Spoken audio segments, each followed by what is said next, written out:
Welcome and thank you for joining us for the first day of the three-day virtual summit organized by Smart Growth America. My name is Michael Bayer. I'm the Manager of Infrastructure and Development at the Maryland Department of Planning and Project Manager for the Smart Growth Information Clearinghouse, a project of the National Smart Growth Network that includes the website smartgrowth.org, where you can sign up to participate in webinars like these on a variety of smart growth and planning topics. I am honored to serve as your host this week as we convene an exciting group of experts, practitioners, and policymakers to discuss how to address and improve racial equity in our smart growth work. Our lineup of speakers will discuss how to promote equity in housing and land use, why Black and brown businesses are key to neighborhood vitality, and how to right the wrongs of past transportation decisions that damage communities, and to promote restorative justice. This series will be recorded and will be available online after the event at smartgrowthamerica.org. We also hope that you will share your thoughts on social media throughout the day.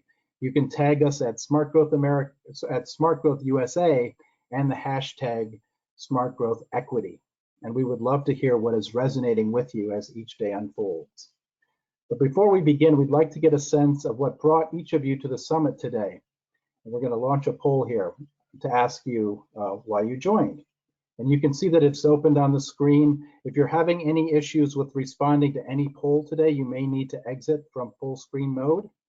So you can see here that there are 4 responses that you can select. I hear you're here to hear interesting people have thoughtful discussions about equity and smart growth, learn about how to change my own professional or personal practices, engage with challenging ideas I don't agree with or fully understand, or looked interesting, but I'm not quite sure yet. So we're going to leave this poll open for a couple more seconds to give everybody a chance to respond. It looks like about 40% of our audience today has responded already. So thank you for doing that. Just leave it open a couple more seconds to give people a chance to respond. Okay. So by far, the largest category here, 69% said here, interesting people, thoughtful discussions about equity. Secondly, 26% to learn how to change my own professional smart growth work. 5% looked interesting, but I'm not quite sure. And nobody responded with engaged with challenging ideas I don't yet agree with.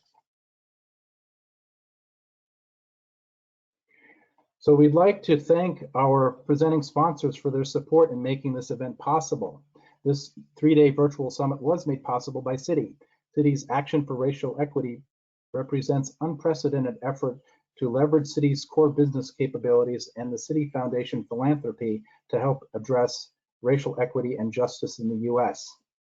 Our gratitude also goes to EPA's Office of Community Revitalization, the Office of Environmental Justice, and Conflict Prevention and Resolution Center for their support. And lastly, the Maryland Department of Planning has provided immense technical support by running the summit each day this week. Finally, closed captioning for Smart Growth America's Equity Summit is sponsored by AARP. Information about how to view the captions is in the chat box. AARP's Livable Communities Hub is a rich source of free resources for local leaders on how to make housing, transportation, and public spaces work better for people of all ages and abilities. Visit aarp.org/livable to read more to sign up for their newsletter. You can also sign up for AARP's Livable Communities newsletter directly from your phone by texting Livable to 50757 to get regular updates on free resources and tools. So we are excited about today's schedule. Not only will we hear from Smart Growth America's board chair, Madeline Fraser Cook, and Smart Growth America's CEO and president, Calvin Gladney, today we're also joined by Dr. Andre Perry, our keynote speaker, who will kick off the summit with a discussion about how structural racism in our country's land use, infrastructure, and economic development policies has systematically devalued Black people, their assets, their communities, and by extensions, communities of color across the country. That's all before we jump into today's signature panel on dismantling exclusionary power structures that challenge smart growth and perpetuate inequity, led by Locust President Jair Lynch, which will also be followed by a Q&A. And this is just a reminder, we'll mention this again later. You can submit questions anytime on your screen throughout the event by using the questions tab, which is in the control panel, and we will go through these questions during the Q&A. Viewers of this live event are also eligible to receive 1.5 CM credits from the American Planning Association.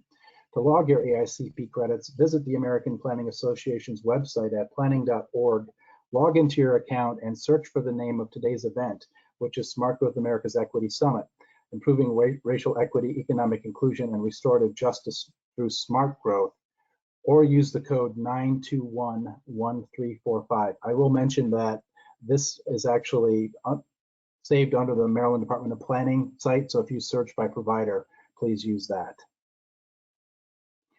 So with this, I'm going to kick off by introducing our following speakers today.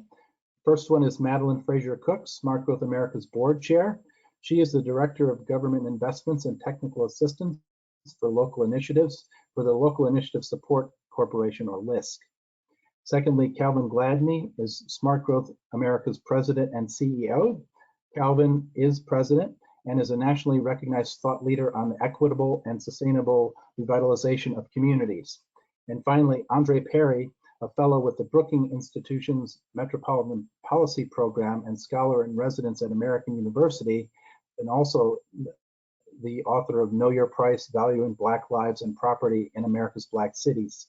We do have the full bios for each of the speakers today on the summit website, which is available at smartgrowthamerica.org/equity summit.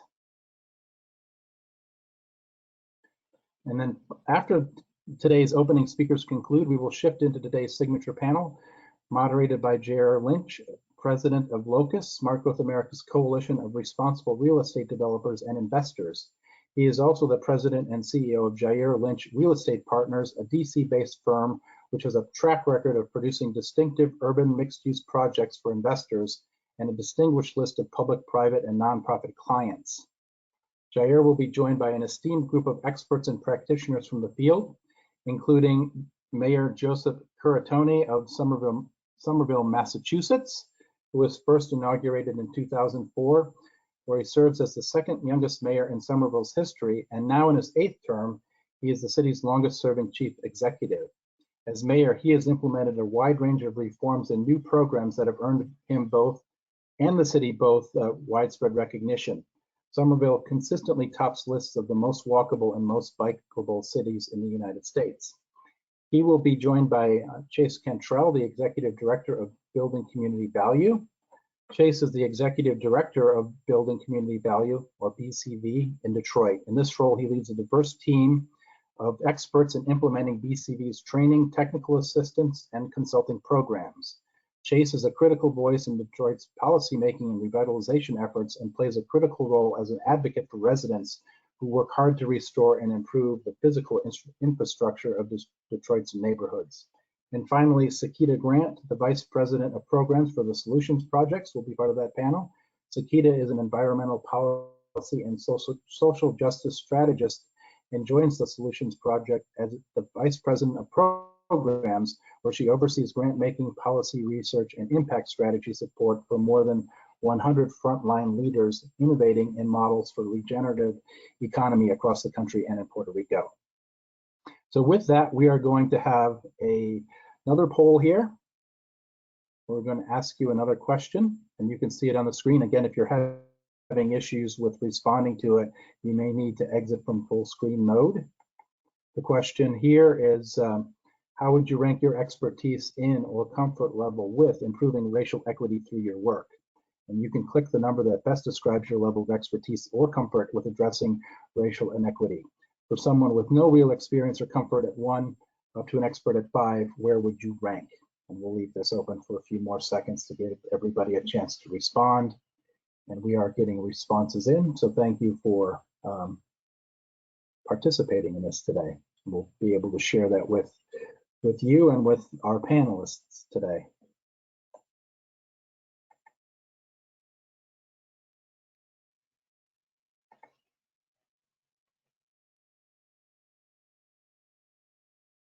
We'll keep it open for another second, and then you can see here that the largest category, 59%, said number 2, I know that I'm not an expert. 23% have been at this for a while.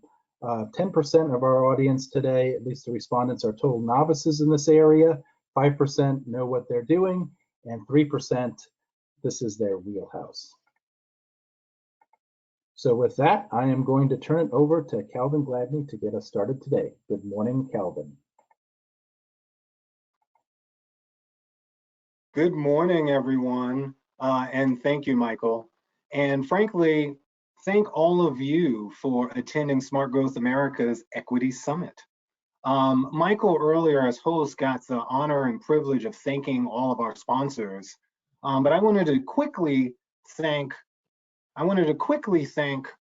all of the individuals who particularly are our presenting sponsors. So quickly, Jasmine, Tina and Jen at Citi, Michael Bayer and John Coleman at the Maryland Department of Planning, and Regina and Matt Dalby at the Environmental Planning Agency, EPA. Thank you not only for your organization's sponsorship, but for your individual partnership and thought leadership. We appreciate it, and it's making the summit just going to be an awesome thing. It's actually interesting because we did an equity webinar with the Maryland Department of Planning, and someone asked me, and it happens to me all the time, well, what is smart growth? Let's back up before we start talking about equity. So what I thought I'd do today is first talk about my answer to the question, what is smart growth? Tie that to how we center racial equity and some issues in that regard, and then talk about what we're going to do today and for the next couple of days. So what is smart growth? And I use the term, I almost say it's the 3 M's. Smart growth is a map, smart growth is a mindset, and smart growth is a movement. So smart growth is a map. It's a map, it's a roadmap, it's a set of directions to get to the type of places we all want. We want to live, work, and play in the kind of unique, vibrant, mixed-use places with lots of transportation options, and we want those places to be affordable to a broad spectrum of people. So smart growth is a map, a set of directions to get to that type of place. But it's also a mindset. It's a mindset that you apply irrespective of what you're doing and what you're building. But it thinks about, well, one, where do we build? And making sure we build where infrastructure already exists. We use the term location efficiency. As well as it thinks about, well, how do we make sure we make land use, zoning, and economic development decisions in a fiscally responsible way? And so that mindset is also important to smart growth. And finally, it's a movement. And each of you today are showing that you are part of this movement. And we have to spend the time to lead and make sure that this movement is making equitable outcomes part of the goal of all of our work. Now, one of the challenges with this mindset, our map in the movement, is that in history, there's been lots of negative usage of our map. Some of our key smart growth tools have been used, in some ways you could say they've been used for evil at the systems level. Many of these systems, many of these tools are frankly old. Some of them were designed with racist intent, and some of them were used in racist ways that just promotes inequity rather than promoting equity. And you can think about a number of things. One, you can think about land use and go back to all of the various homestead acts back in the day that actually gave almost 250 million acres of land only to white Americans. You can go back to moments of racially based segregated zoning. You can go back to the moment in the 60s where we changed the rules to say you couldn't put race in zoning, and then new cities and states and councils changed their zoning to not prevent integration, but to prevent multifamily housing, to prevent the type of missing middle housing that we all want and desire. And a lot of those rules are still on the books today, but we forget that they originally had racist intent. And sometimes they're still used in that way. It's not just land use though, it's also transportation and infrastructure. And we'll talk about this a lot on our panel on Thursday, but a lot of our, particularly our highway and freeway transportation infrastructure were used to cause harm to Black and brown communities in neighborhoods around the country. You can actually, don't believe me, go just talk to folks who remember the Black Bottom neighborhood in the city of Detroit. And I say remember because the neighborhood no longer exists, because we ran the Chrysler Freeway right through and had to raise the entire Black Bottom neighborhood. It doesn't exist. And as a matter of fact, the irony is that we replaced the Black Bottom neighborhood with both a freeway and then a mixed use, mixed income new community called Lafayette Park, which actually sounds a lot like the principles of smart growth that we all talk about today. But the irony is we use this type of community to actually eviscerate a Black community, a brown community. So these are the type of challenges that we have in terms of the use of some of our key smart growth tools: land use, transportation, and infrastructure. And the other challenge is, if you think about it, all of these bad decisions, sometimes with racist intent, almost always killed Black and brown businesses, either by displacing them, displacing their customer base, or ruining the vitality and vibrancy of the Black commercial districts that existed before these freeways and these other activities happened. So why are we here today then? We're here today because we know that racial equity, economic inclusion, and restorative justice are not the default options of the system. We have to affirmatively fight for them if we're going to get to them.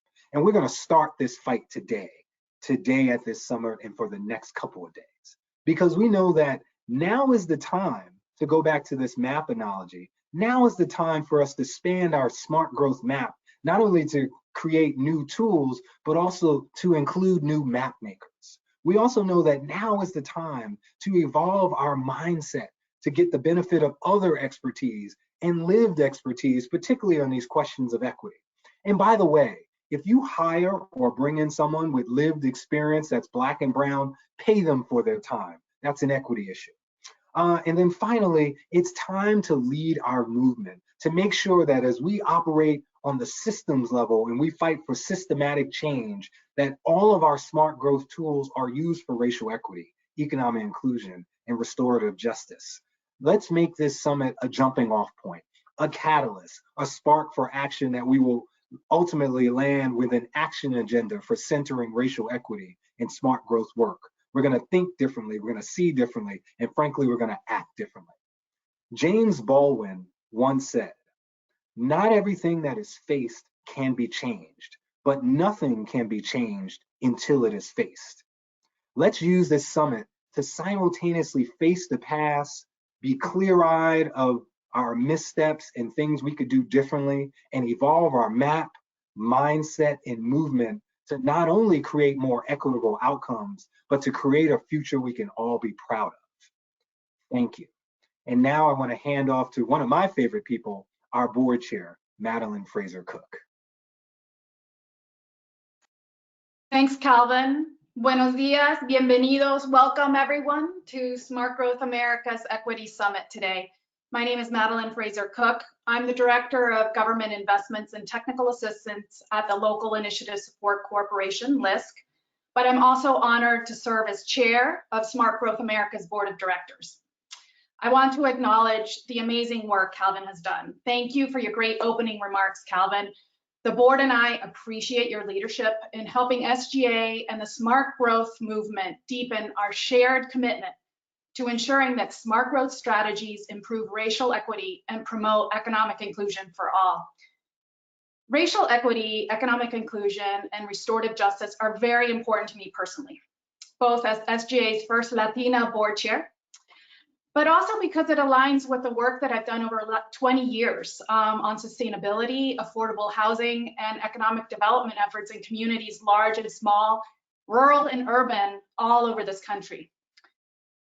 I've always thought that the best way to be more inclusive in conversations around sustainability, environmental stewardship, and equity is to open the doors to that conversation for people regardless of what their background is. Lived experience matters.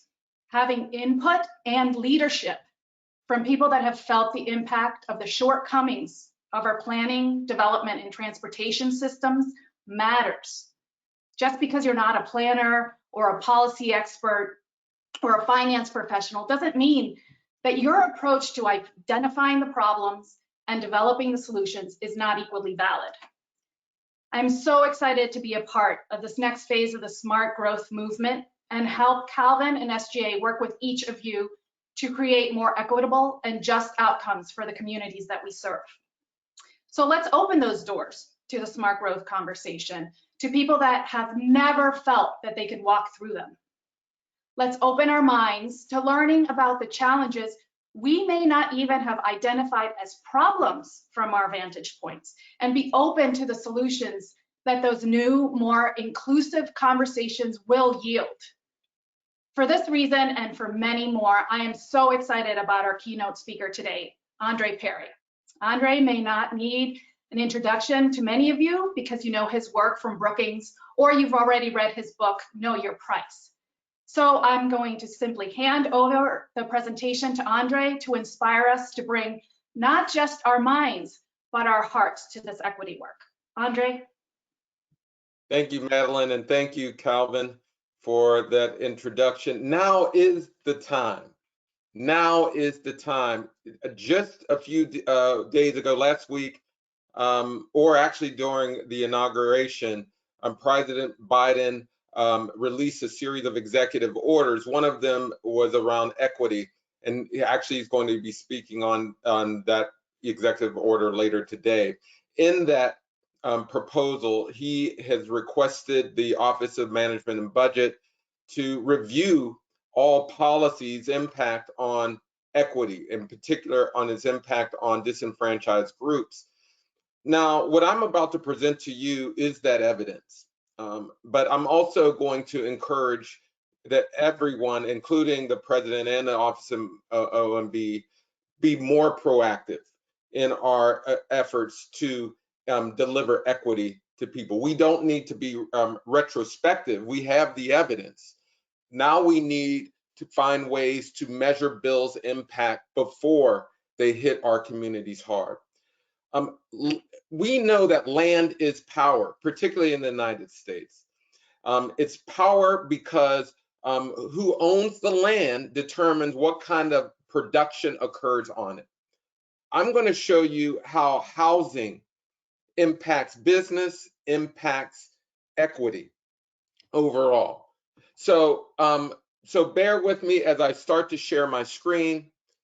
Hopefully you can see it, and I'm going to enlarge it. And a lot of this can be found in the book, Know Your Price, Valuing Black Lives and Property in America's Black Cities. As was mentioned, I work at the Brookings institution where I'm a senior fellow, and I study Black majority cities. As you can see here, there are more than 1,200 of them, quite a few, ranging in size, from Detroit to places like I grew up, Wilkinsburg, Pennsylvania. And this is my home where I grew up. This is 1320 Hill Avenue. And every time I get a chance, I visit the home.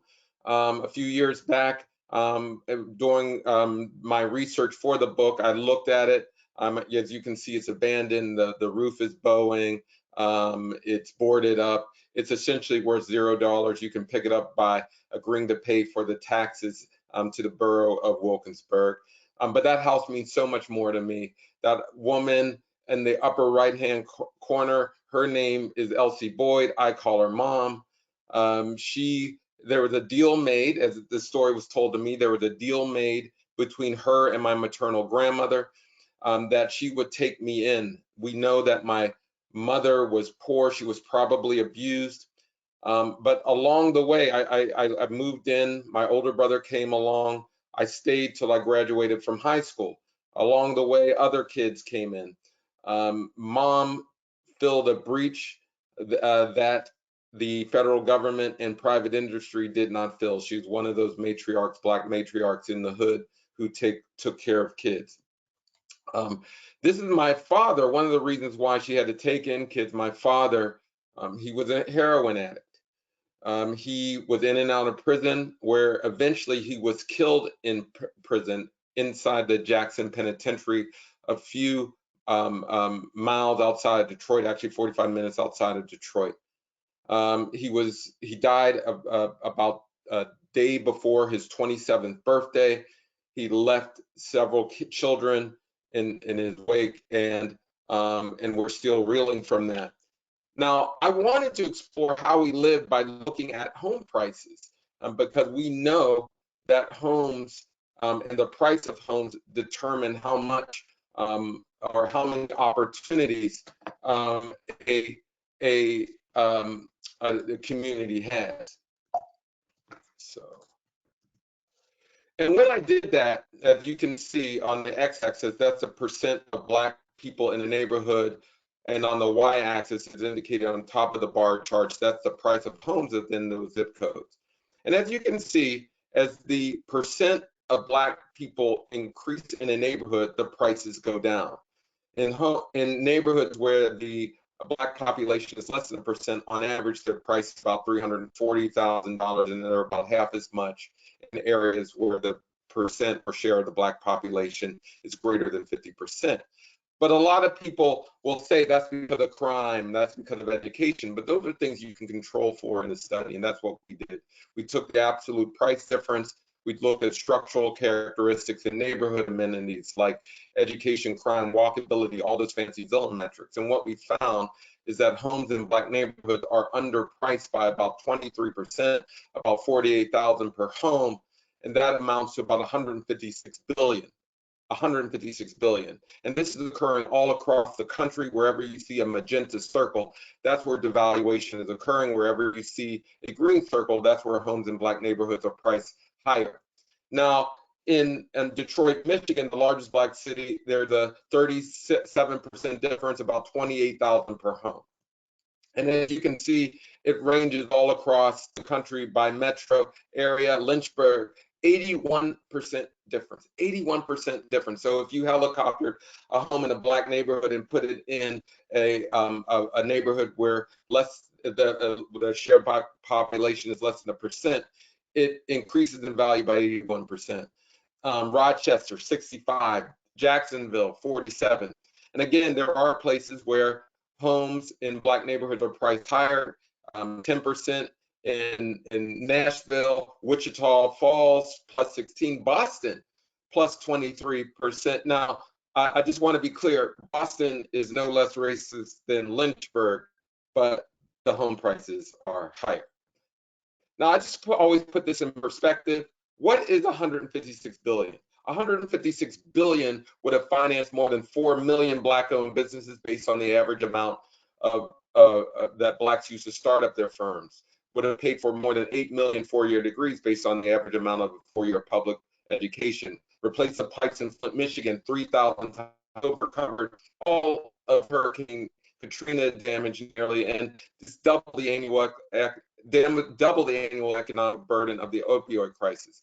The reason why I put that in there is because it is clear that if my father lived in a white neighborhood, he would have had better educational opportunities, job opportunities, better infrastructure, better recreational activities.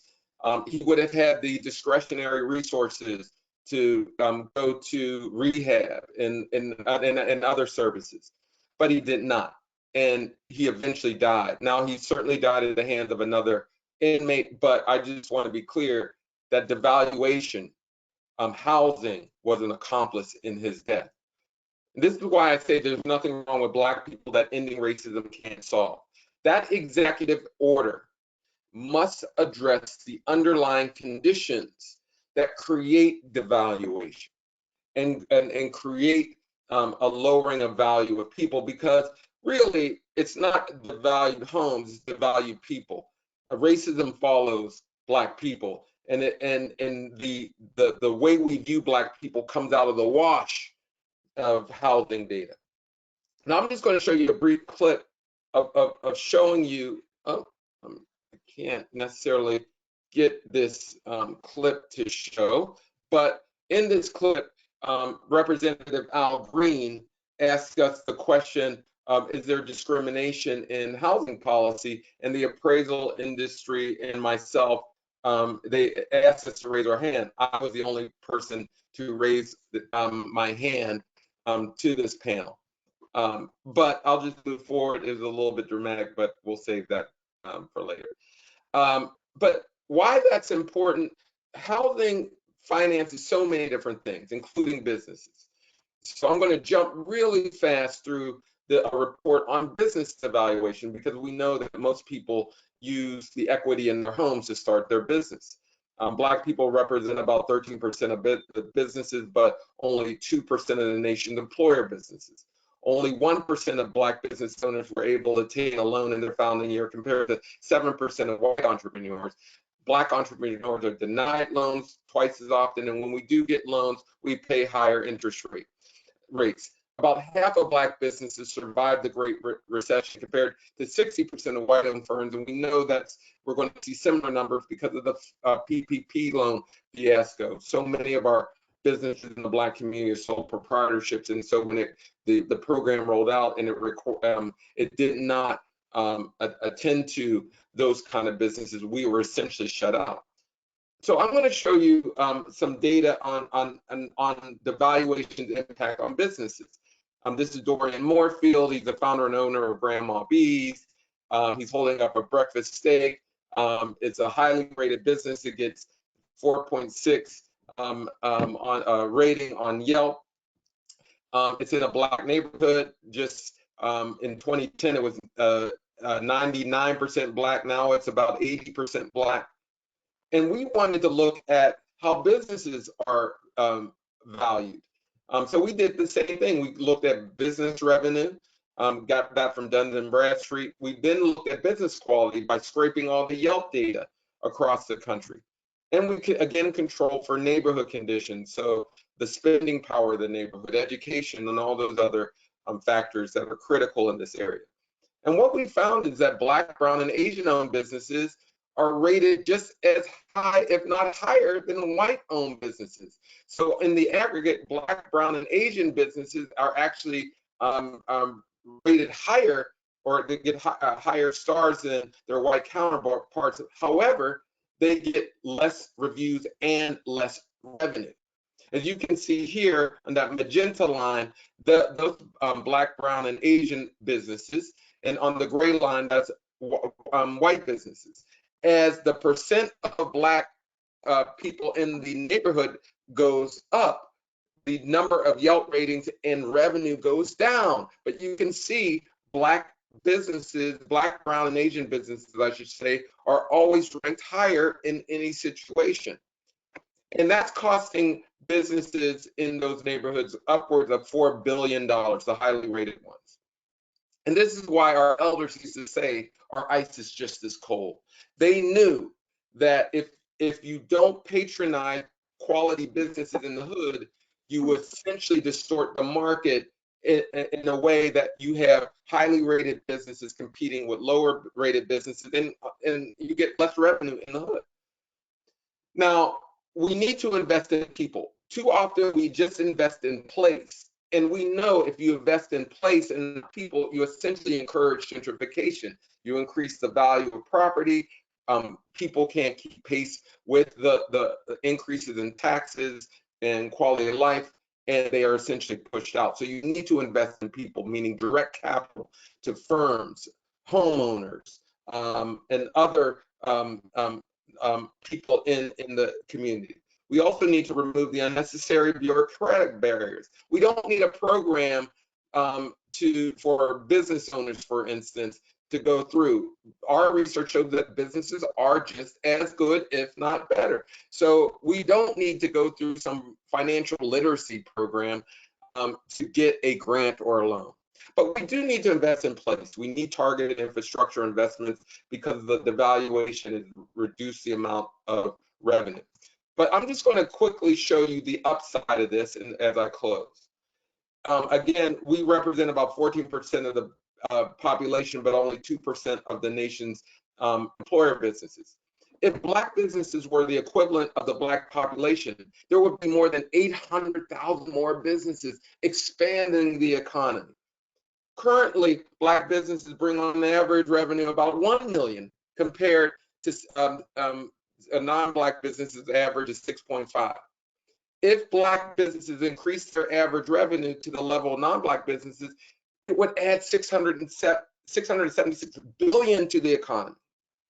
If the average employees per Black business increased to 23, which is the average for non-Black businesses, it would add 1.6 million jobs to the economy.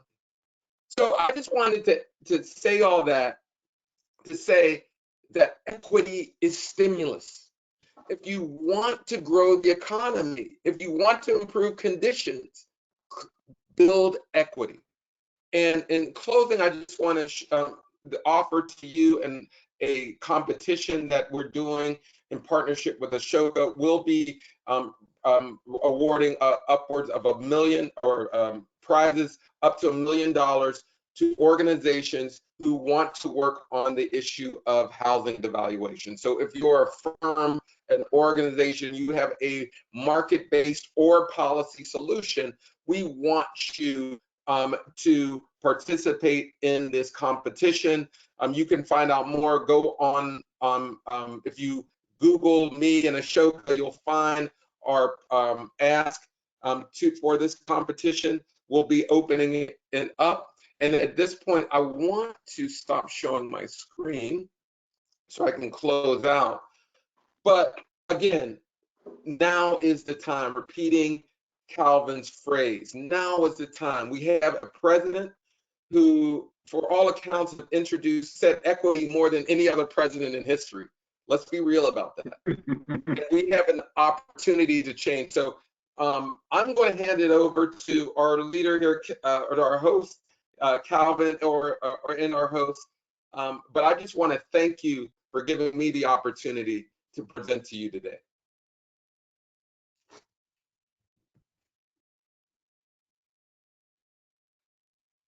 Great. Thank you very much, Andre. And with that, we're going to move into the panel conversation. And before we do that, we're going to launch our third poll of the day, actually our last poll of the day, where we want to get your thoughts about some of the questions that we'll be addressing here. And that is, the question is, how would you most quickly characterize the real estate industry right now? Again, hopefully the question is available for your response. If you're having some issue, you may need to exit from full screen mode. Sometimes it doesn't work. GoToWebinar can be a little bit quirky, but please do respond if you can. You can see the 5 responses that you can select from: behind the times, ahead of the curve, hamstrung by the rules of the game, just responding to incentives, and doing a heck of a job. So those are your options here, and we'll leave it open for a few more seconds. It looks like about a third of the audience has responded, although those responses are coming in now a little more quickly. So we'll just give everybody a chance. And then once we get through this, we're going to go ahead and turn it over to Jair Lynch to lead the discussion with the panel. And we'll keep it open just a couple seconds more so that everybody can respond. Looks like about 2/3 now have. So John, if you want to go ahead and close it, that's okay. Okay, so of the responses here, the largest category, 43% behind the times, 37% just responding to incentives, 18% feel hamstrung by the rules of the game, and then 1% each for ahead of the curve and doing a heck of a job. So with that, I am going to go ahead and turn it over to Jair Lynch, president of LOCUS, Smart Growth America's coalition of responsible real estate developers and investors, who's going to lead our signature panel on dismantling the exclusionary power structures that challenge smart growth and perpetuate inequity. Hello, everyone.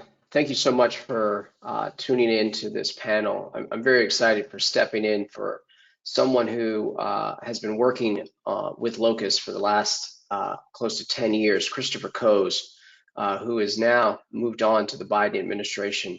And myself and Calvin Gladney couldn't be more excited about the work that he's going to be doing inside the Biden administration, and how that is continuing to affirm the work that's happening here at Smart Growth America, as well as with LOCUS, which is a group of responsible developers throughout the country who are aligned with the goals and mission of Smart Growth America in terms of creating walkable urban places and making sure that we have policies that enable that.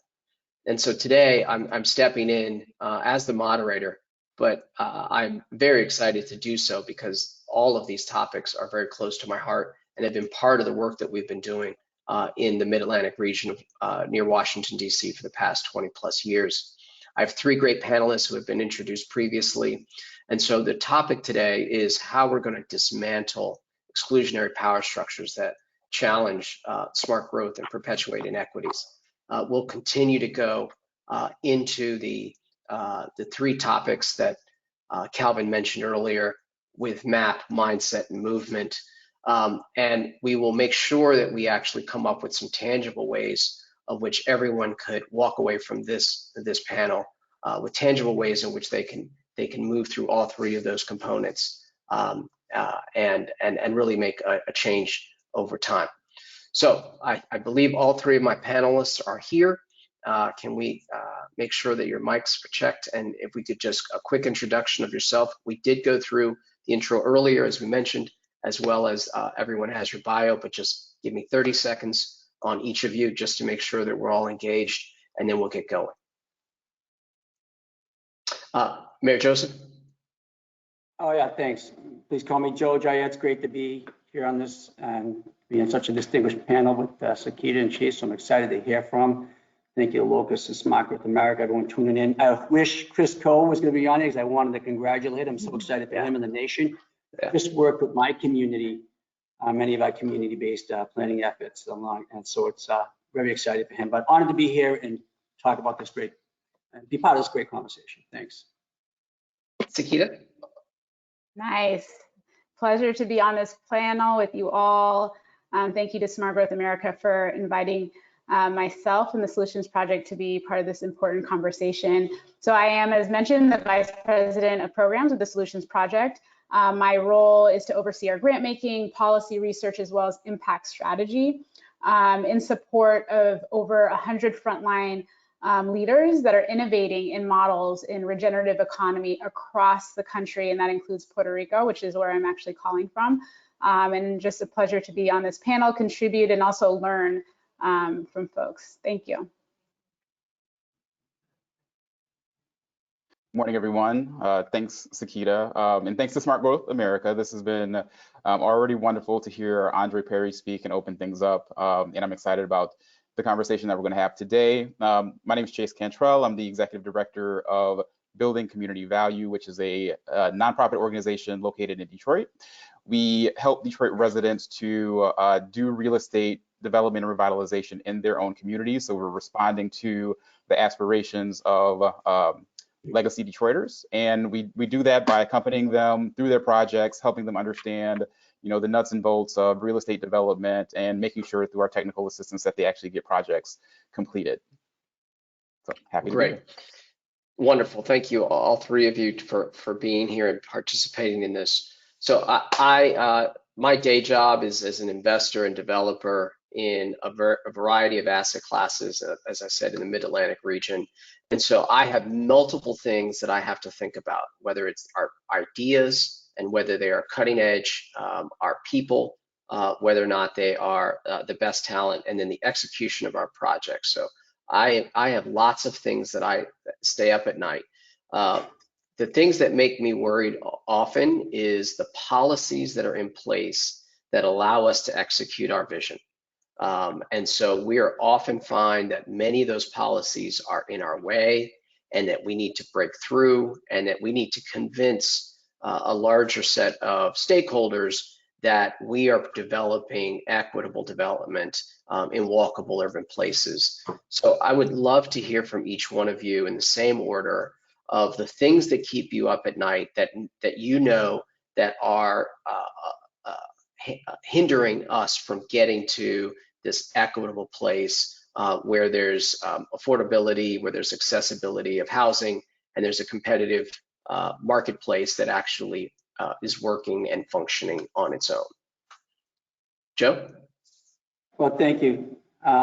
So with that sort of lens and on the backdrop that Andre eloquently and powerfully set out for us, so I didn't introduce myself. Joe Curtatone, Mayor of Somerville, Massachusetts. I'm now in my 18th year.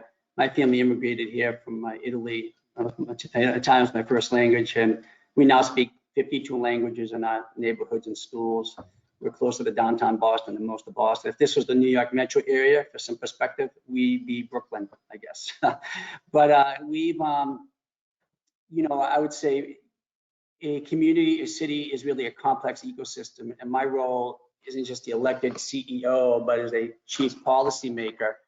And what's important in this conversation, as we describe sort of narrow examples of this, of problems or challenges, is to understand in the broader sense, and Andre really opened this up well, is how do we approach it? And for us, it's in the lens of equity, but really structural racism in public health. Who gets an opportunity, the same opportunities I had and my parents had, to have a job, rent a home, buy a home, start a business, to develop the land and craft the future and then be a part of it.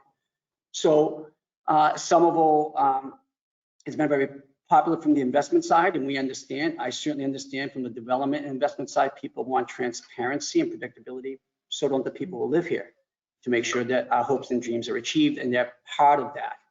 And in a region like the Metro Boston region, which it was in a housing emergency before COVID, and we still are, which was the most congested traffic region before COVID, and we are, it is just a compounding challenge for all of us. And we're in a city also because neighborhoods were neglected over time. As you can imagine, we have several environmental justice zones with many consequential impacts, which are just compounded in this during this pandemic.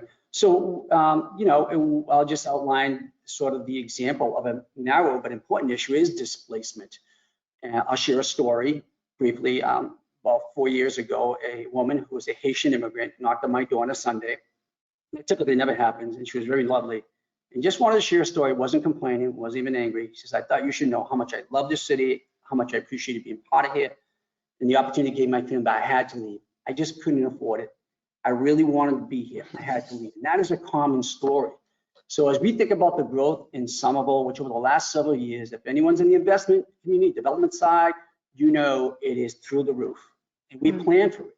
Plan for the great infrastructure and investment, expansion of transit.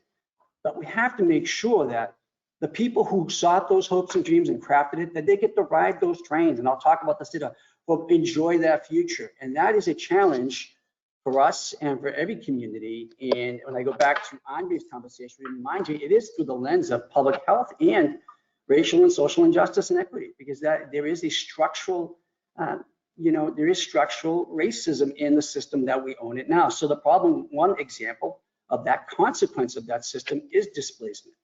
Okay, we run right now in a city like Somerville the risk of losing our very soul. The cultural, diverse, creative, sort of eclectic DNA that really is attracting a lot of that investment to our community. The people who make up the soul and vibrancy, that add a certain flavor experience in every one of our neighborhood districts and squares. The people who have actually started businesses here, may not even be able to afford their homes, never mind run their businesses. So we've worked hard to embrace that as part of our comprehensive plans. We're proud we're even a sanctuary city, and we've been a sanctuary community since 1987. We've seen our you know, the value of the community and its cultural DNA expand, and even crime go down to blow away those myths. But we're all at risk of that right now, because to rent a home, there is no genuine opportunity in the Metro Boston home where it's diminishing rapidly, and that's not a scenario we can live with for the long term. That's great, Joe. I think the concept of making sure that people, indigenous people of neighborhoods, whether they're renters or owners, have the ability to stay as the neighborhood flourishes is very, very important, and needs sculpted public policy to be able to do that. Sakita, it would be great if you could tell us what keeps you up at night. And the things that you think need to be changed in order to be able to create better outcomes. Yes, definitely. Thank you for those remarks, Mayor Joe. So I'll frame it around, which we had earlier conversations, this concept of the white whale, this kind of North Star for how I approach the work. So really it's around liberation. It's around liberation for all humans and our planet from systems of oppression and exploitation. And in that frame, what keeps me up at night, unchecked corporate power, particularly polluters. That's also related to, and Mayor Joe, you talked about environmental justice areas. So this sacrifice zones that we've created across the world, and particularly in the United States, which are areas that because of race, income, lack of political power, people are being polluted at much higher rates and are exposed to a lot of the impacts of climate change, with a lot of responses being failed responses to climate change. And so there's also a layering of other health and socioeconomic burdens. Disaster capitalism is another one. This is a term used by the author Naomi Klein to describe where communities that are navigating some type of significant disaster trauma, it opens that community up to outside individuals, companies, and other forces that are interested in actually making money and exploiting. We saw that happen here in Puerto Rico. We've seen it happen after Katrina and New Orleans and in other places. And also thinking about how we approach our solutions. So this is kind of a little bit more nuanced, but I think relevant for this conversation, where even in our solutions, the solutions can be problematic, right? And so there's good intentions around bringing investment in, but if it's done, again, reinforcing inequities, then you see situations where communities are, again, extracted from and exploited, and at a minimum, and this is, back to Mayor Jo, your remarks, aren't in a position to benefit from the investments that are coming in. So how do we go about doing this? I'm going to channel an organization called Movement Generation, Oakland-based organization that works on economic and racial injustice movement building, which is that they always say, if it's not soulful, it's not strategic. And in this context, I'll go further and say, if it's not soulful, it's not strategic, it's not smart. And I'm really happy, Mayor Jo, that you talked about the soul of the community, right? And so this really calls for us to center morality and center these other aspects of how we want to be as a society that take us a little bit outside of some of the more kind of financial and some other kind of lenses that we might use. And as Calvin had laid out previously, growth is not always good, right? And we've talked about that. And so we have to be really intentional.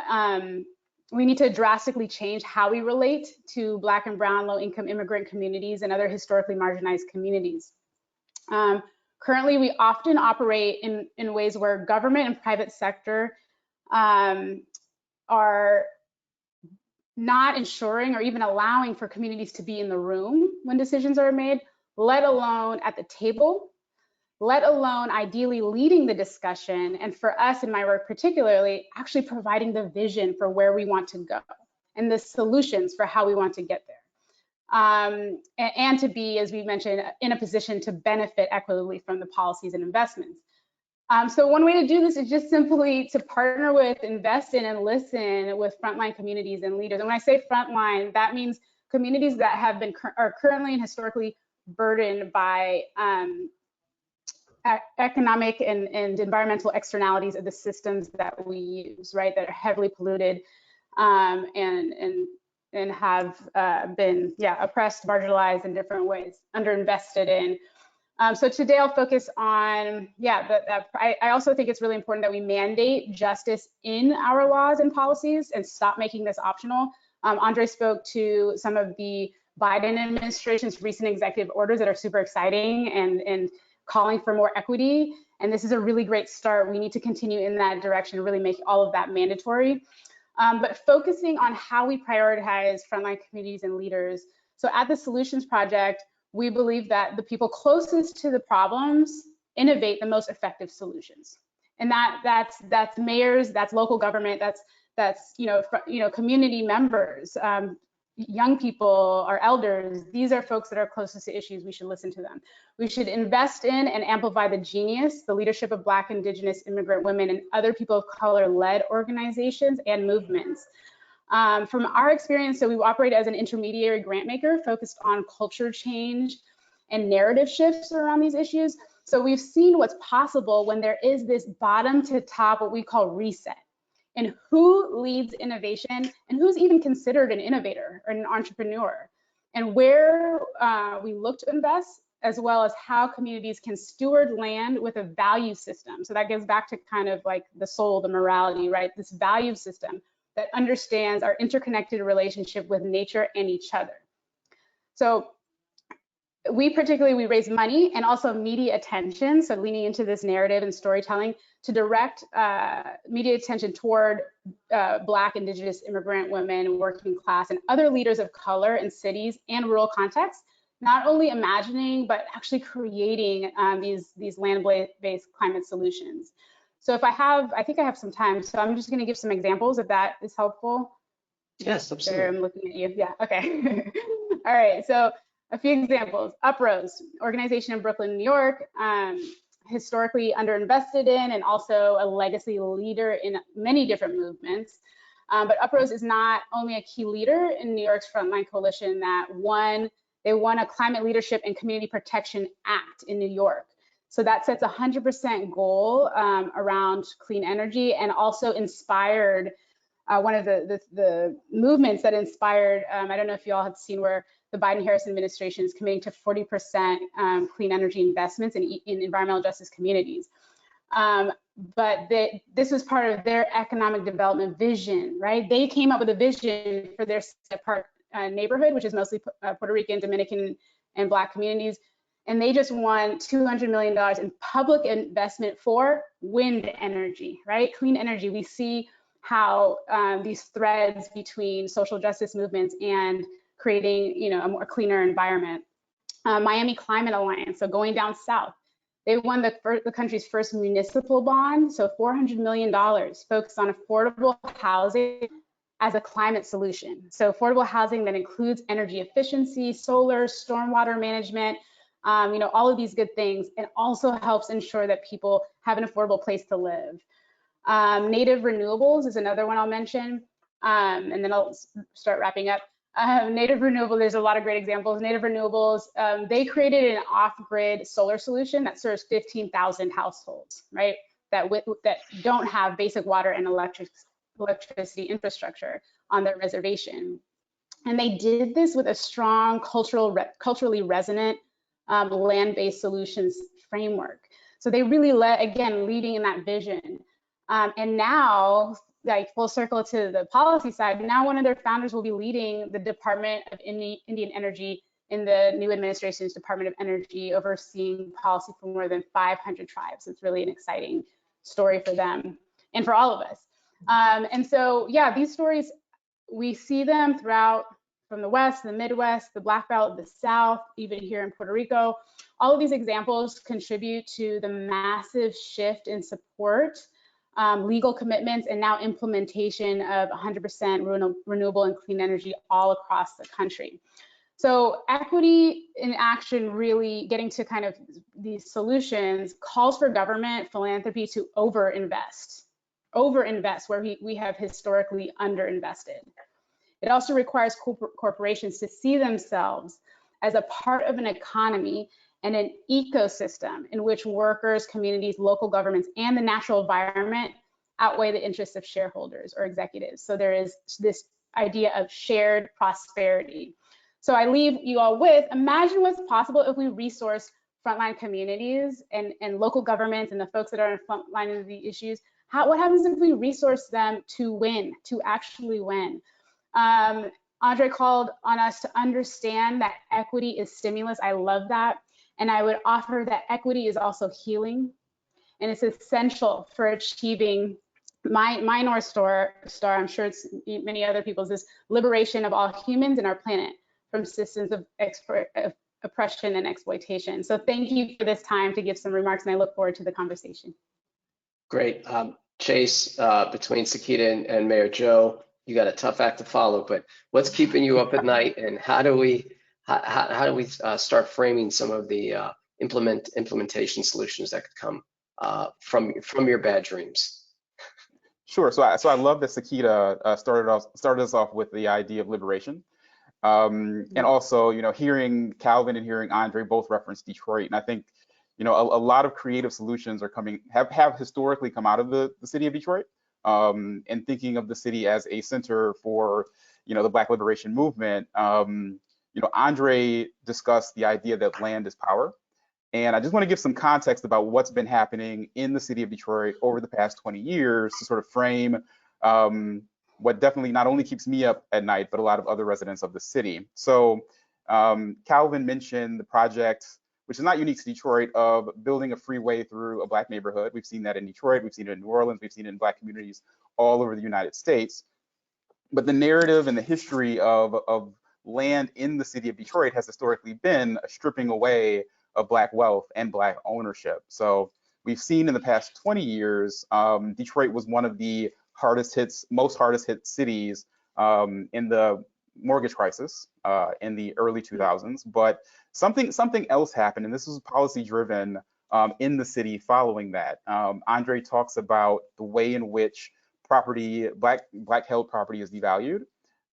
We saw that property values plummeted in Detroit after the crisis, but unfortunately, our city government didn't reassess the value of those properties. So what ended up happening is you had these properties from a market perspective that were, the prices were devalued, they were very, very low, but the tax assessed value were still very high. So people began losing their homes to foreclosure. And the foreclosure from tax foreclosure. And the foreclosure crisis in Detroit was so dramatic that in fact we have the largest land bank in the nation now, a land bank that has over 90,000 parcels in it. 30,000 of those are vacant structures. So you can imagine the decimation to Black neighborhoods throughout the city.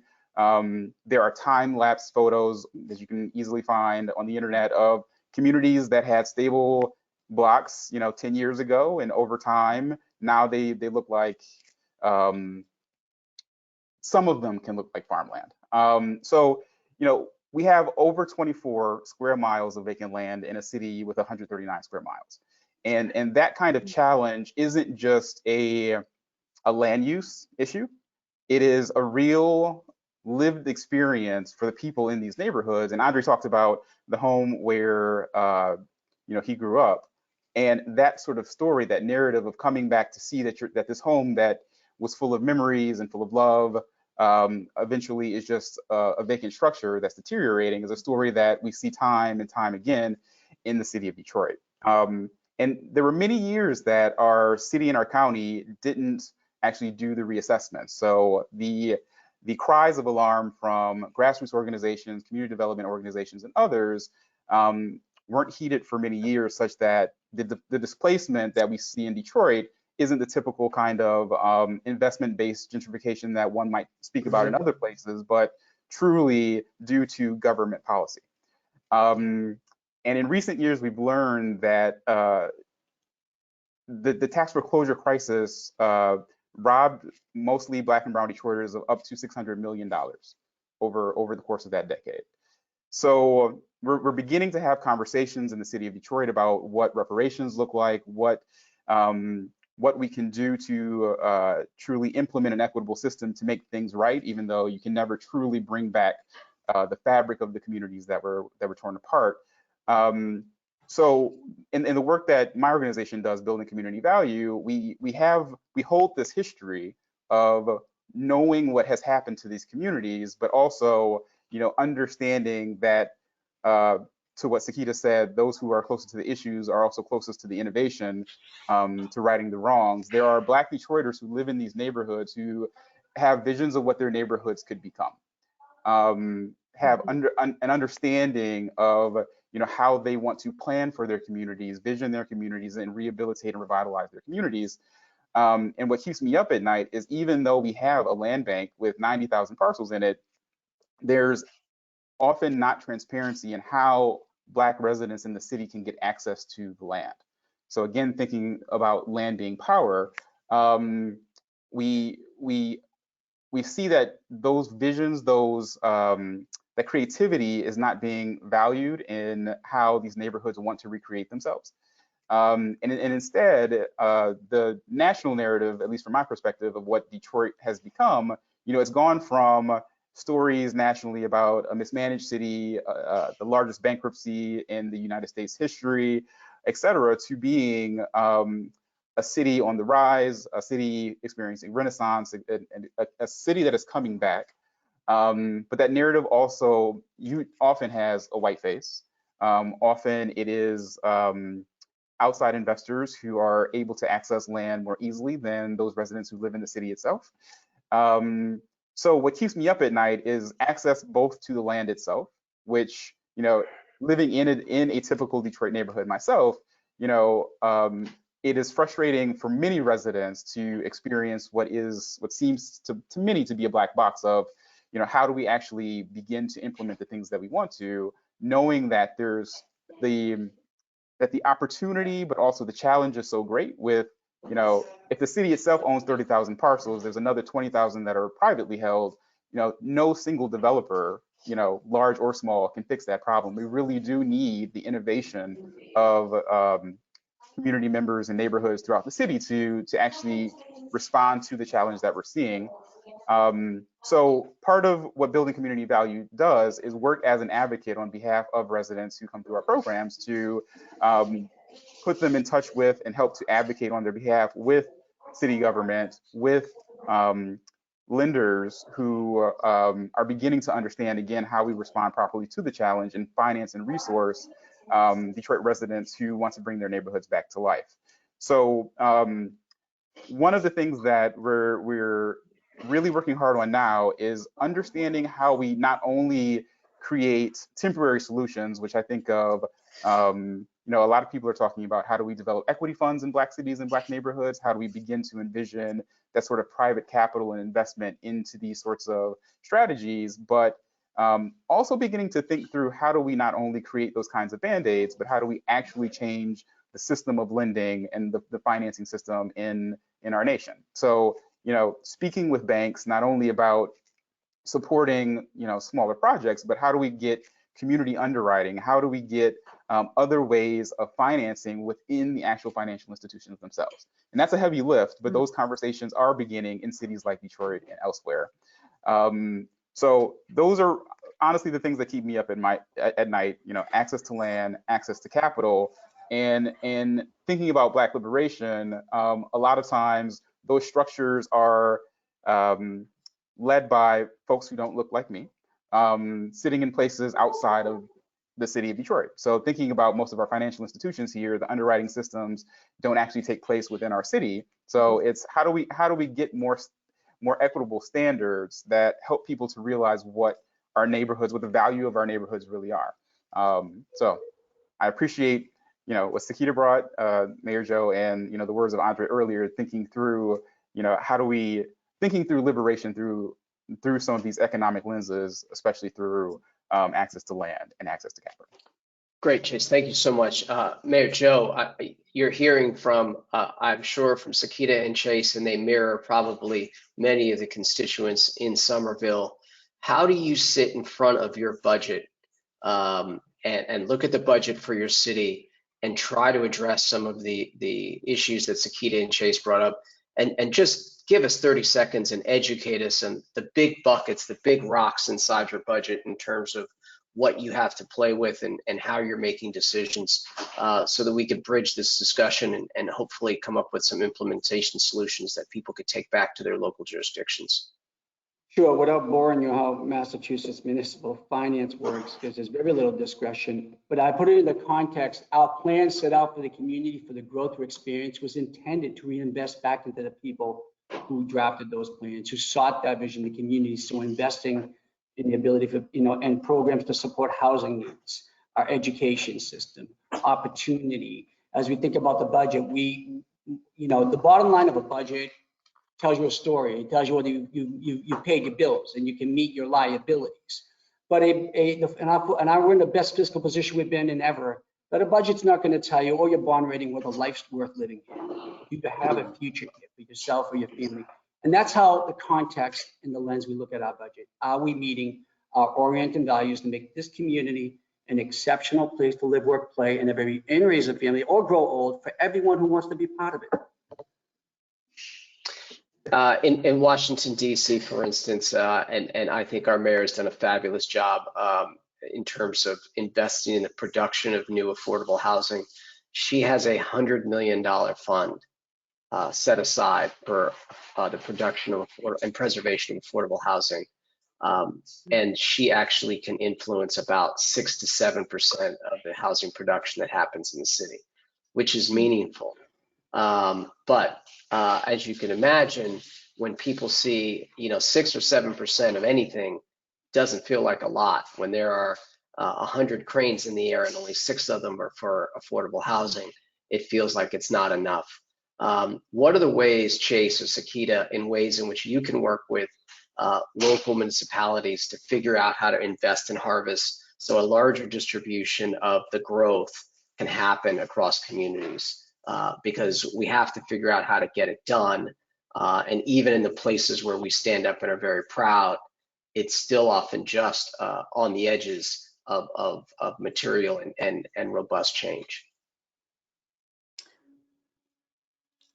Nice. Okay, I can say something quickly, and then Chase, I think this is, yeah, you're going to have some great things here. So just quickly that, in the spirit and kind of the function of participatory governance and policymaking, so having within our systems, giving the time and the resources, so it takes intention in the beginning. I used to work for the state of California and worked in government in the bureaucracy, so it does require some internal, pretty big pivots and intention to set the deadlines, have the listservs, have the community outreach, have the partnerships in place so that as you're making decisions around your budget or different policies, you're ideally getting a lot of, I see it as increasing innovation. You're getting a lot of ideas from community, particularly with the focus on communities that have been historically underrepresented in those spaces, to contribute to the solutions and the ideas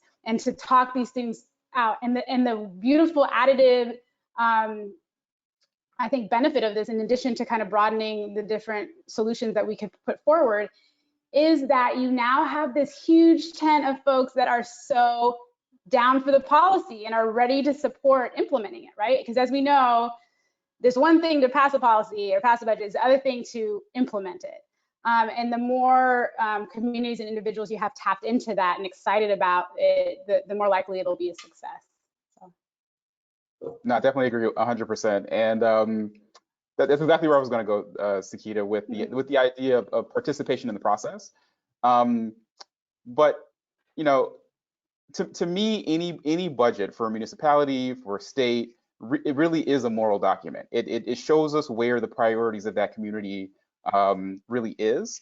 And I'll give you an example. There was an analysis last year about Detroit's budget, the police department being the largest department of our general fund budget. So there was an interesting debate in the city about, is that where we should properly be putting our resources? And the city of Detroit is beginning to pivot a bit to have more participatory budgeting. It's been a slow process over the last few years, but we can see it building momentum. But also we see implemented in many cities, not only participatory budgeting, but also outcome-oriented budgeting, such that we're really looking at, again, if we're looking at the budget as a moral document, what solutions are we really looking for? What impact do we really want the budget to have for the challenges in that community? And being able to say that if $50 million of the budget goes to whichever department, will it actually solve the real problems of that community? And I don't know that enough communities have that kind of vision of what the budget is and how it works, to be able to have the metrics to know if the budget is doing what we anticipate it should be doing. So here in Detroit, we're seeing a movement towards both of those things, participatory budgeting as well as outcome-oriented budgeting.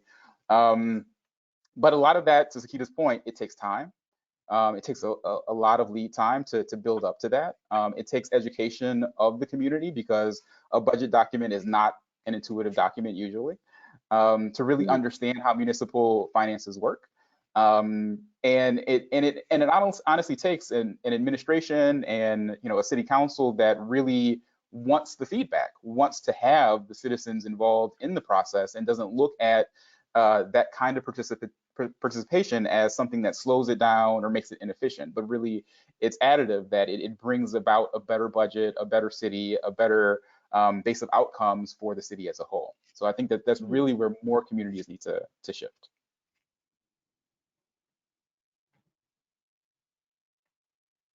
If we played a little role reversal, and Mayor Joe, I'm assuming that the Office of Zoning and your land use policy falls under your purview and is not outside of your purview. But let's, and I hope you say yes to that. Yes. Chase, if you were the mayor of Detroit and you had access to the land bank, one, how would you create a market? And two, how would you distribute the investments that go into that? And then I guess I'm going to put the role reverser on Mayor Joe.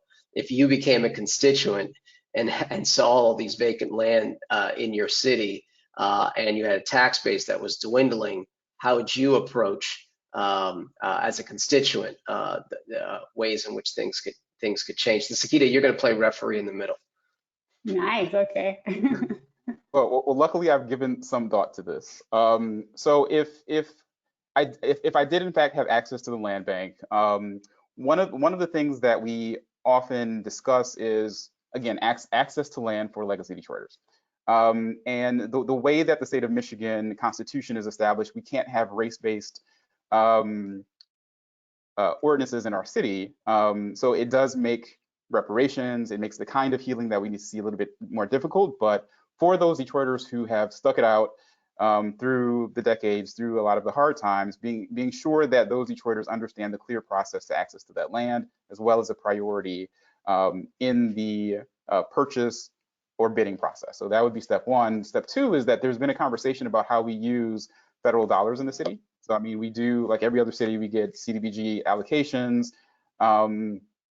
And again, a healthy debate about how budgets work.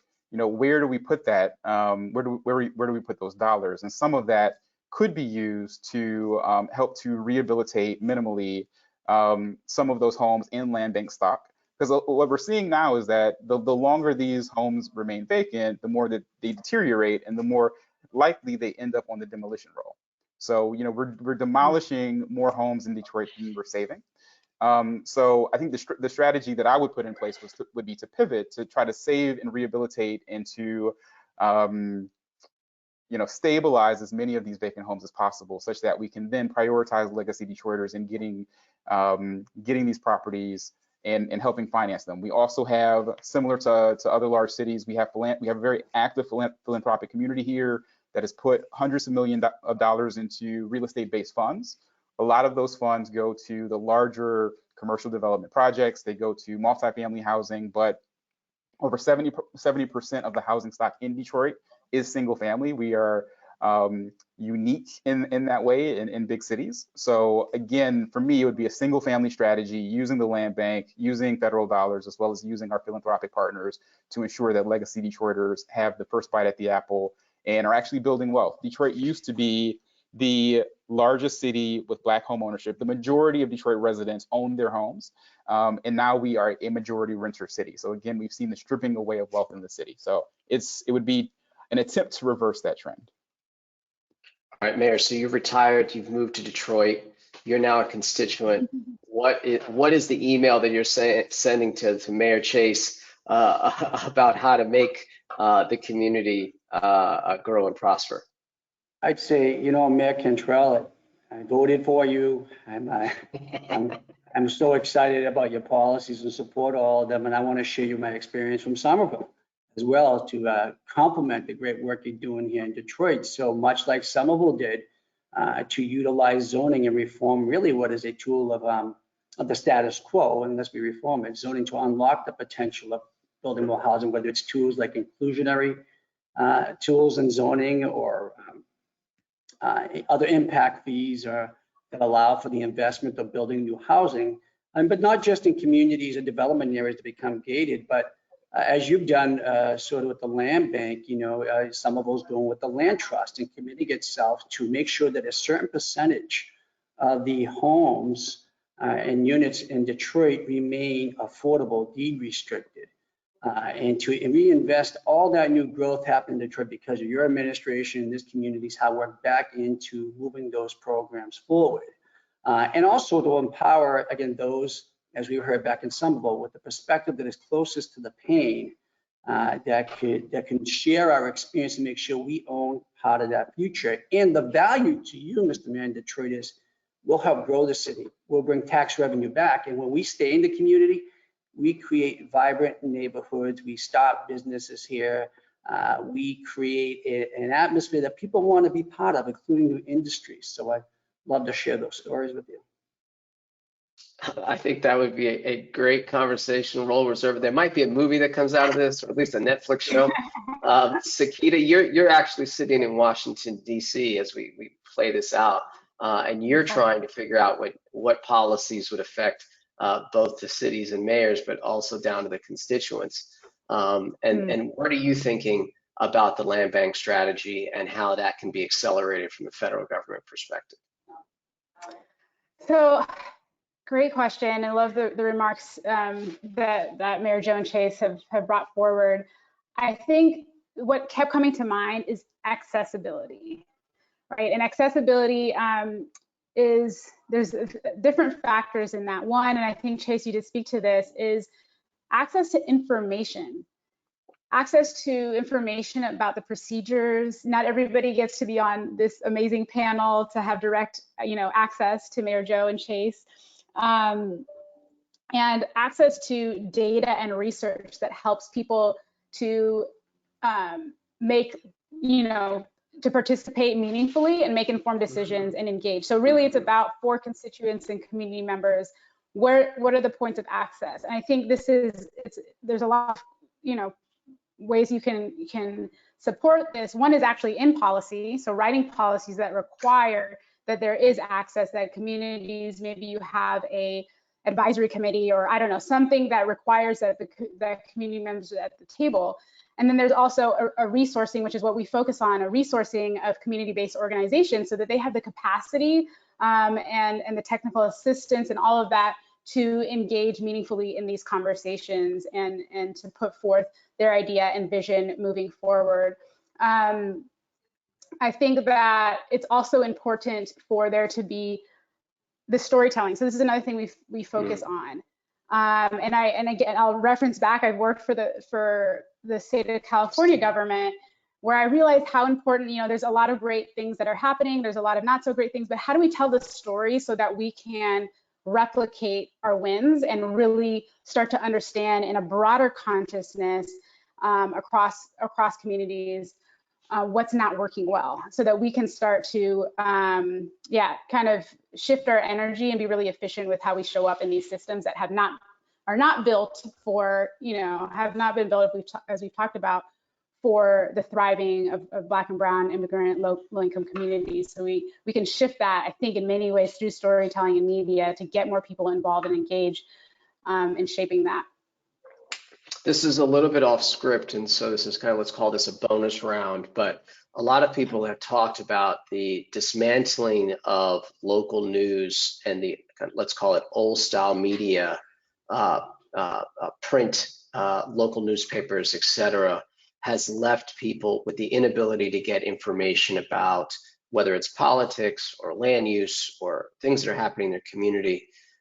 What would be, each one of you, what would be the recommendations? Do you agree with that thesis? And what would be the ways in which, in order to be able to tell the three pillars that Calvin mentioned earlier, map, mindset, and movement, how could a very hyper-local information, social media, whatever platform you want to utilize.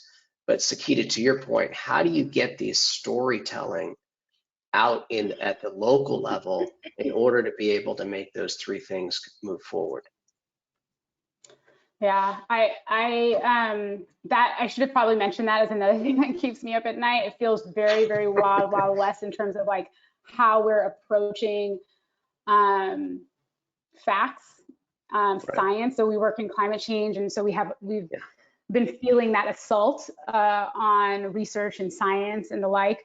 And I think it starts with the same things that we've been talking about in terms of kind of democratizing access to information, and also having accountability from the top. too, right? Accountability and transparency. I have a legal background, I'm a lawyer, and policy is my focus, so I tend to turn to policy. There has to be better regulation in this space.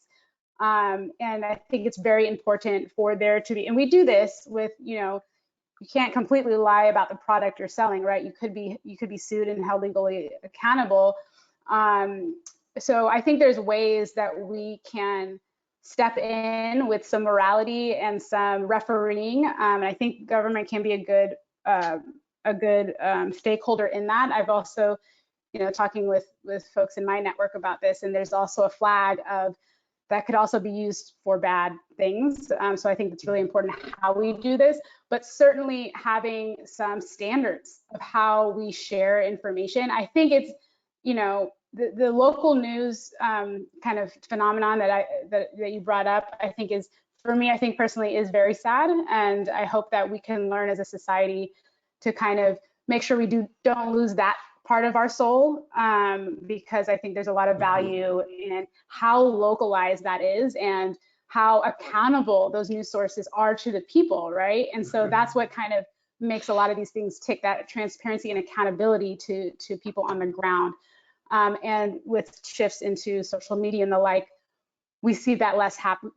I don't know that it happens at all, right? And so it happens maybe in different ways, and that you have kind of like just a lot of people that are either liking or not liking. So I guess more likes means one thing, but as we've seen, there's a lot of misinformation. I think that there's a role in policy to correct that. And, framing it in this conversation, it is essential. It is absolutely essential, because at a minimum, we're being distracted, but, in its worst way, we are actually starting to act in ways and invest in ways that are really, really, kind of the antithesis of what we're wanting to see in terms of an equitable, sustainable society. Right. Chase, if you're next, then I'll let Mayor Joe wrap up on this bonus round.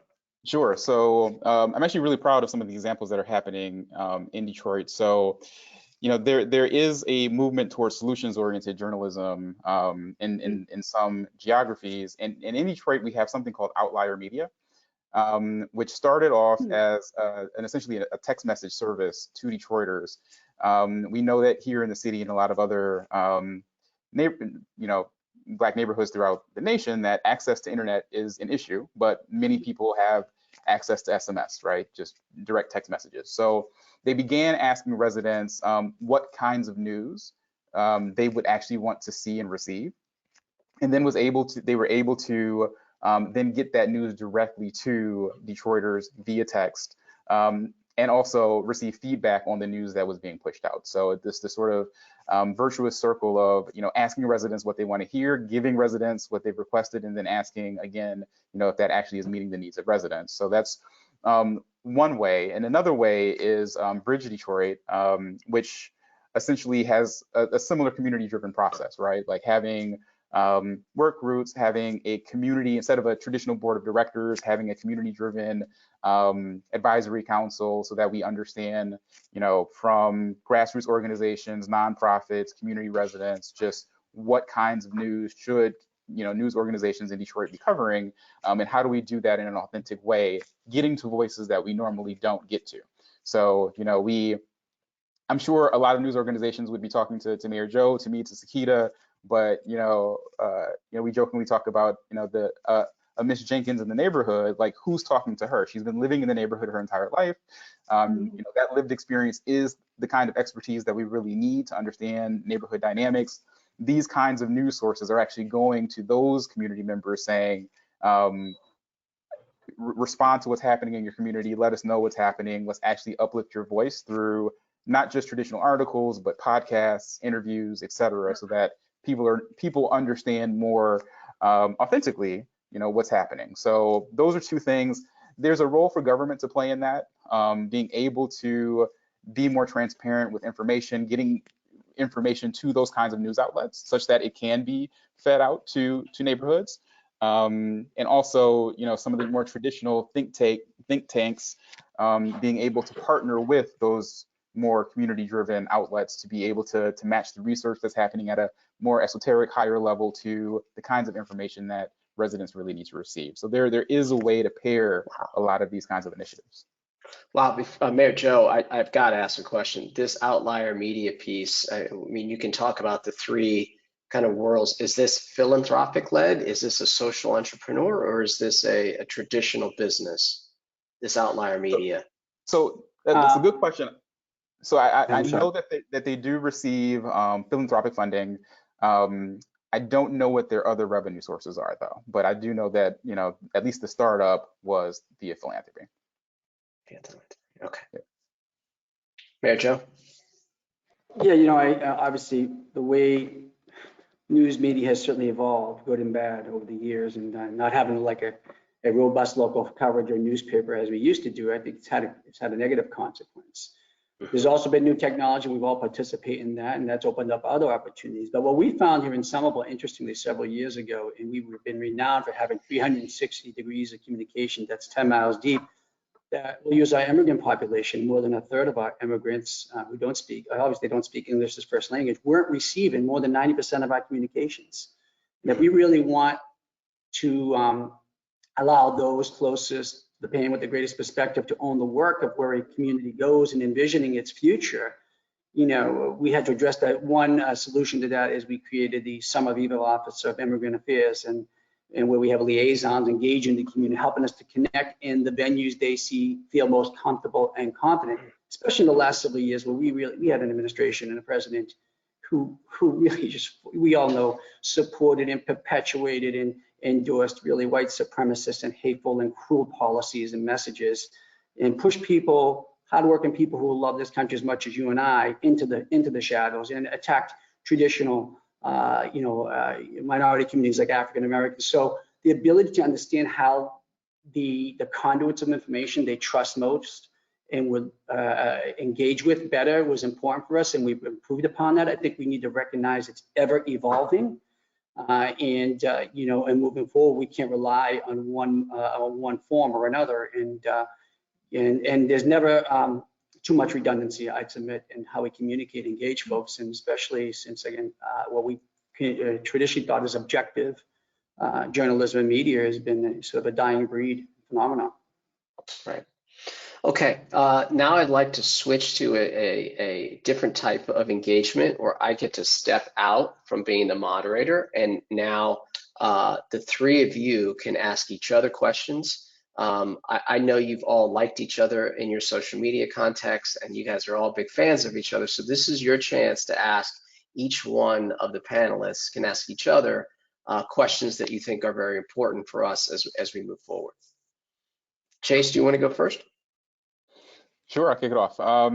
So to Mayor Joe, we've talked a little bit about affordable housing, and I think that every mayor has that on their agenda. But outside of traditional development practices using, federal tax credits to create affordable housing, is it ever appropriate to, as a municipality, to have market interventions cap on the market value on property in a city? We talked about the Detroit Land Bank earlier, but are there interventions that that's appropriate for a city to take to actually intervene in the market to keep things reasonable?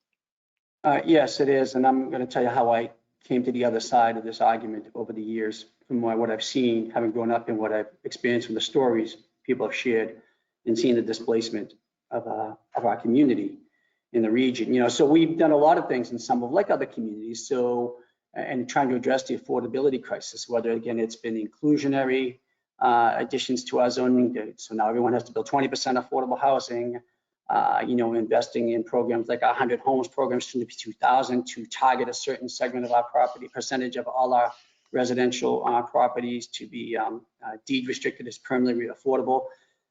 But without addressing structural issues such as the overall zoning code in this state and the market forces that leverage that, and what we see is really, we see that just displacement on steroids. Right now, housing is treated as a commodity, not a human right. And there are real human consequences, health consequences, and economic consequences to our community in the region now, presently, in the future that are at stake here. So, Somerville, and I'll give you an example. If you wanted to buy a two-family home in Somerville when I became mayor, you could probably do it for, say, $400,000.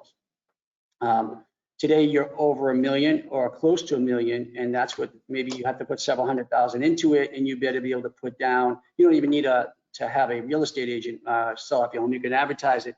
There'll be 40 people outside your home in an open house willing to pay $75,000 to $100,000 over asking as is. End story.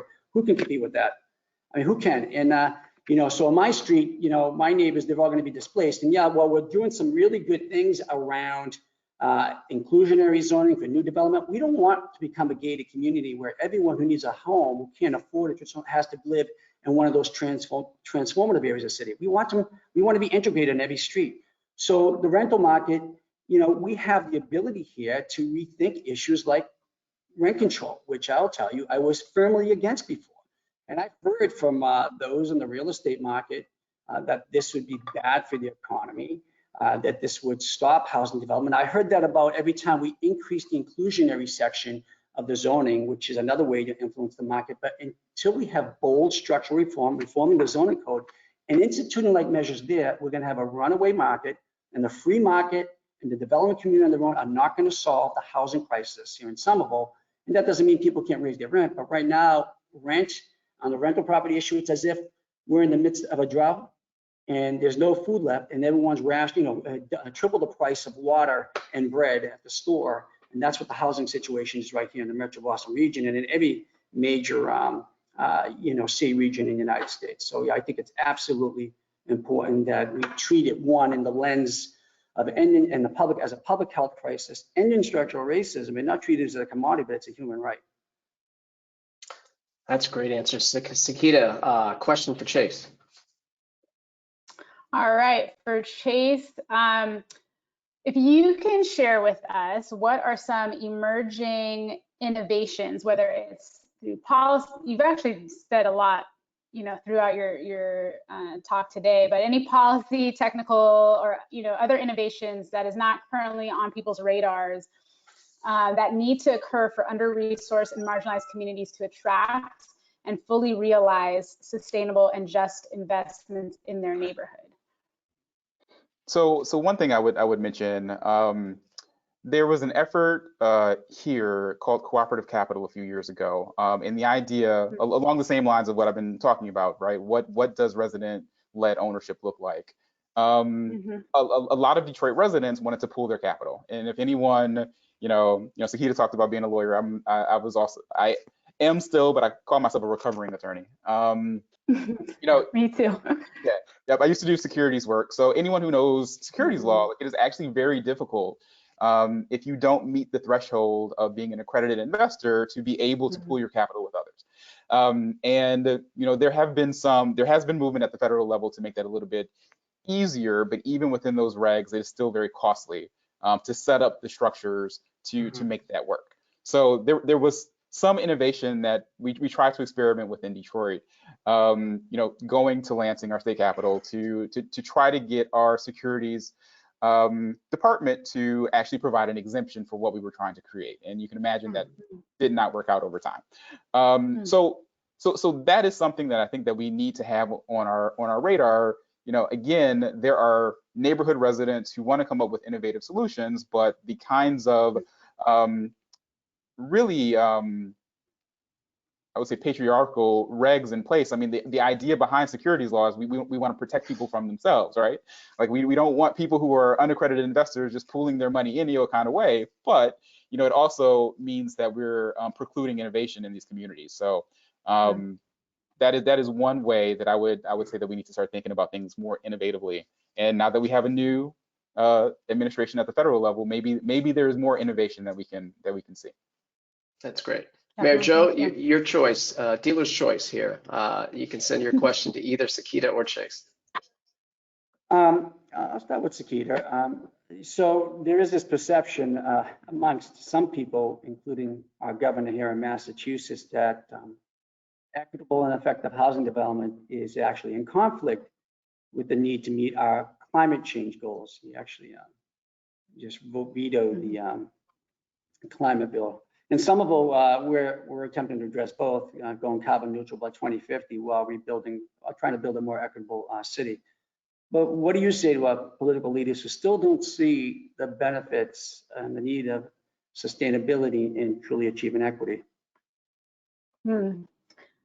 Excellent question. I think it's a misunderstanding. I'll characterize it as that at this point, but I think we see in our work as well. So one thing that comes to mind first is that our homes and buildings in general are really important for our ability to address climate change. So the US EPA has greenhouse gas emissions that arise from businesses and homes, so our building stock at about 12.3%. So that's significant. So we should be paying attention to the sector of housing and finding ways to build and update housing so that it reduces the amount of energy used and waste produced within that household. I mentioned Catalyst Miami previously, that one of their big bond measures actually was about the intersection of climate change and affordable housing, and building affordable housing for folks that has, energy efficient technologies and water technologies that also have that ability to help us reduce our carbon emissions and greenhouse gas emissions and address climate change. I think as well that, again, listening to frontline leaders, listening to our mayors and our local government who are most proximate to these issues, when you're in the community, and for anybody in your household, you can't just think of your exposure to pollution or the rising seas or your ability to make rent. We have to think about all of these things at the same time. And I'm not a housing justice expert, so please do seek out, I think, more information from communities that are in your area and leaders that can do a more complete breakdown.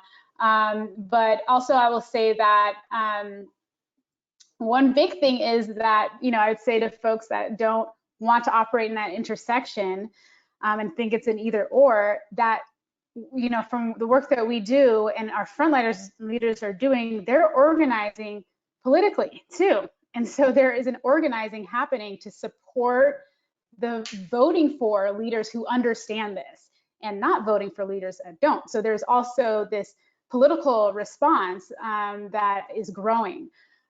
So overall, these issues are deeply interrelated. This could be a whole, probably another topic of conversation, but we have to be able to walk and chew gum and recycle and drink a glass of clean water and do all of these things at the same time. We don't have the ability and the privilege to just choose one of these focus areas. So that's some of what I would relate to those individuals. Thank you for that question. Okay, I have to take a little bit of executive privilege here just to keep us on time. I understand there is a slew of questions. To me, that's indicative of the message and the ideas that three of you are putting forth. I'm really excited to hear some of these questions. I'd like to pass it off to Michael to moderate the Q&A, but I want to thank you very much for your time, your thoughts, and your leadership on so many different levels.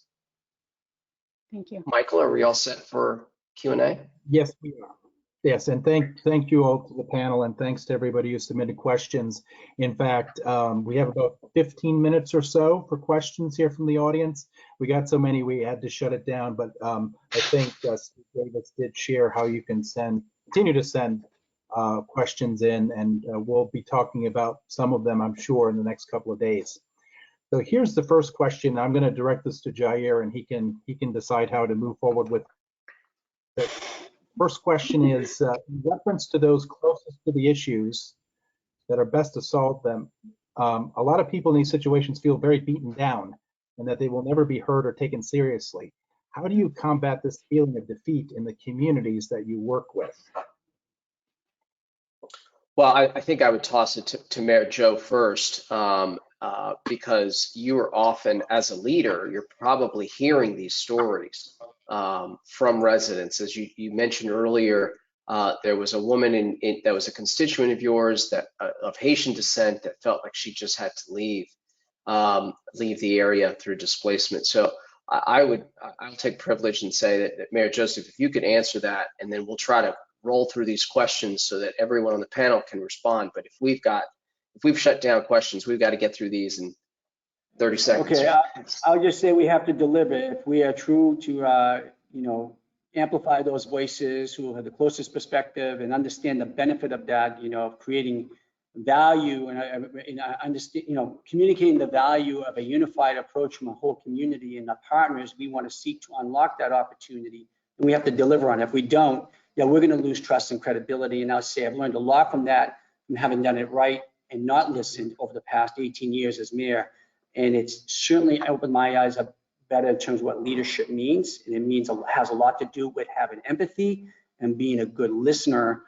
This is not about power, and those who are in my position will say, well, we're yielding power. No, people are empowered. We're unlocking a real incredible asset in our community to craft the future together. And that'll be my short answer, but thank you for the question. Yeah. Great. Do we want to move on to the next question? Yes, Or please. does that anybody else want to respond? Okay, excellent. Okay, are there examples of cities that are successfully implementing participatory budgeting processes? And if so, what resources may be helpful in understanding municipal budgets or finance for community members generally? I believe, Chase, you mentioned that, but either Chase or Sakita, I think there are plenty of examples around the city, but I think both of you would have a shot at this one. I'll jump in quickly. So I believe that two examples specifically of outcome budgeting, but also participatory, are Baltimore and Seattle. But in terms of resources and understanding, every municipality's budget system is different. So it really is being or advocating for your city to be proactive and actually educating the public about how the budget process works in that particular municipality. But looking to Baltimore and Seattle as examples of cities that have experimented with it and seem to be having some success. I'm familiar with Vallejo from California, and I think Oakland has tried to do a little bit of this, but I think Baltimore and Seattle are leaders in this space, and Chase's remarks in terms of how we shape this. And I think we talked a little bit about, how you create the space for this. And just one overarching point with these issues, there's all of a sudden we become so risk averse when we start to think about including innovation from Black and Brown immigrant low-income communities. And so in building these systems where we have participation, it's about space, time, resources, doing the outreach, and also creating an environment where there's real access to influencing the budget and changing in potentially significant ways. So it's also an intention, I think, in the beginning. I'm not going to say that I'm going to play mayor, but I think what I find very interesting is that budget offices are typically internally faced, and office of planning offices are externally faced. And if mayors and municipalities can figure out a better balance between the two of those agencies, that alone should be able to unearth and have people be able to voice their opinions. Excellent. Okay. Next question is, what do the panelists think about racial equity impact assessments as a means to desegregate neighborhoods and increase equitable access to opportunity? As real estate developers, are you afraid of cities that have adopted racial equity impact assessments, and would it discourage you from working in a city? Mayor Joe, you probably have had are on the receiving end of this type of discussion. I'm not sure if it's been implemented in any of your agencies, including land use. No, it hasn't. More narrowly on that issue, but it's an important lens to look at when we're making these decisions. My reaction to how the real estate or investment community may react, and my concern. Look, we typically receive these types of comments and concerns that, and understandably, the investment and real estate community wants predictability and clarity. We do also, but our goals are based upon our community values and going. And we know equity as means access to the same opportunity I've had and my family has had. And the partners, I'd submit that overall, the real estate investment community has embraced that here. Honestly, if your business model and your ROI and your risk assessment doesn't allow for you to factor that in, I don't think there's a place for you in our community. I am not concerned about what that means to the future development and growth of the city, because it's growing. I'm more concerned about who's going to be here when I'm gone. And just to add to that, from a practitioner perspective, predictability and certainty is always the most important thing. And so if there is a new bold vision for a new city on how to make it more equitable, as long as the rules of the road are laid out, you will likely, and a city is growing, you will continue to get investment. I don't think it's a problem. What I would caution people to do is don't look at the cranes. That's after it's all done. You have to have the policies in place 3, 5, 6, 10 years earlier in order to influence the trajectory of a city. And so, new supply in a city may only be 10% of all the stock. And if you're trying to create equitable outcomes, you have to look at preservation and production in order to be able to really create the change that you're looking for. Okay, thanks, Jair. Next question is, has any city been able to implement successful policies that prevent displacement?